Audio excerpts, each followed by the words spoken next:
ایک دن آیا جب 2016 میں نواز شریف صاحب نے بڑی کامیابی سے IMF کے پروگرام کو پہلی بار تاریخ میں خدا حافظ کہہ دیا۔ یہ سفید جھوٹ بھی عوام کو گمراہ کرنے کی ناکام کوشش ہے۔ نواز شریف نے IMF پروگرام کو نہ کبھی خدا حافظ کہا اور نہ ہی ان کا کوئی ارادہ تھا۔ نواز شریف حکومت نے 2013 میں حکومت میں آنے کے بعد IMF سے قرضہ لیا اور پھر مارچ 2018 سے IMF سے قرضوں کے لیے مذاکرات شروع کر دیے تھے کیونکہ ملک کی معاشی حالت بہت ابتر تھی۔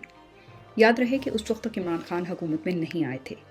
ایک اور رپورٹ کے مطابق نون لیگ کی حکومت نے اپنے آخری دنوں میں اپنی سیاست بچانے کے لیے IMF سے قرض لینے سے گریز کرنا چاہا، اسی لیے اس نے نگران حکومت کو IMF سے ڈیل کرنے کی ذمہ داری سونپ دی تھی، لیکن IMF نے نئی حکومت آنے تک مذاکرات ملتوی کر دیے تھے۔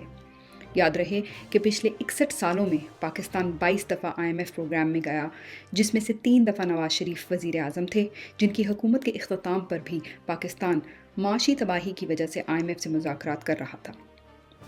اور پھر انہوں نے IMF کے ساتھ ایک ایسا معاہدہ کیا کہ جس نے پاکستان کو گروی رکھ دیا IMF کے ہاتھوں میں، اور وہ شرائط اتنی کڑی تھیں کہ ان کو پورا کرنے کے لیے ہمیں بہت کمپرومائزز کرنے پڑے، اور پھر اس سے بڑا ظلم یہ کیا کہ جاتے جاتے اس معاہدے کو فلاؤٹ کر گئے، اس کو پھاڑ کے پھینک گئے۔ کیونکہ پہلے تو مریم نواز یہ فیصلہ کر لیں کہ عمران خان IMF سے معاہدہ کر کے گئے تھے یا اس معاہدے کو پھاڑ کر چلے گئے تھے۔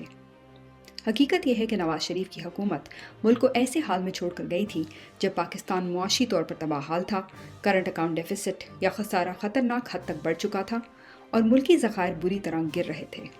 پاکستان کو ان مشکل حالات سے نکالنے کے لیے IMF سے بیل آؤٹ پیکج درکار تھا۔ جب عمران خان کی حکومت آئی تو انہوں نے IMF سے مذاکرات دوبارہ شروع کیے اور مذاکرات کا پہلا دور کامیاب ہو چکا تھا، لیکن شوکت ترین اور حکومت کی معاشی ٹیم کے IMF سے شرائط کو آسان کرنے کے لیے مزید مذاکرات جاری تھے۔ اسی دوران عدم اعتماد کی تحریک آئی اور عمران خان کو سازش کے تحت حکومت سے نکال دیا گیا۔ کہ یہ تو روتے رہے نا، ان کو ترقی کرتا ہوا پاکستان ملا، 5.8 گروتھ پہ پاکستان ان کو ملا، اور جب ان کی نالائکی اور نااہلی کی وجہ سے وہ نوز ڈائیو کیا تو بجائے اس کے یہ اپنی کارکردگی کا جواب دیتے کہ آپ نے ہنستے بستے ترقی کرتے ہوئے پاکستان کو کس طرح آپ نے زمین کے نیچے آپ لے گئے۔ مریم نواز نے کہا کہ وہ ایک ترقی کرتا قرضوں سے پاک پاکستان عمران خان کے لیے چھوڑ کر گئے تھے۔ یہ بات بالکل ہی حقائق سے منافی ہے۔ 2018 کا کوئی بھی اکنامک سروے یا رپورٹ اٹھا کر دیکھ لیں تو آپ کو پتہ چل جائے گا کہ نواز شریف کس طرح کا پاکستان چھوڑ کر گئے تھے۔ جولائی 2018 جب پاکستان میں الیکشنز ہو رہے تھے اور نئی حکومت کے آنے میں کچھ دن باقی تھے تو ایک سینئر ماہر اقتصادیات نے کہا کہ پاکستان میں جو بھی حکومت آئے گی اس کو مشکل معاشی حالات کا سامنا ہوگا کیونکہ پاکستان کے پاس اپنے قرضوں کی ادائیگی کے لیے پیسے نہیں ہیں۔ انہوں نے کہا کہ the new government will take over an economy on the brink of the balance of payments crisis۔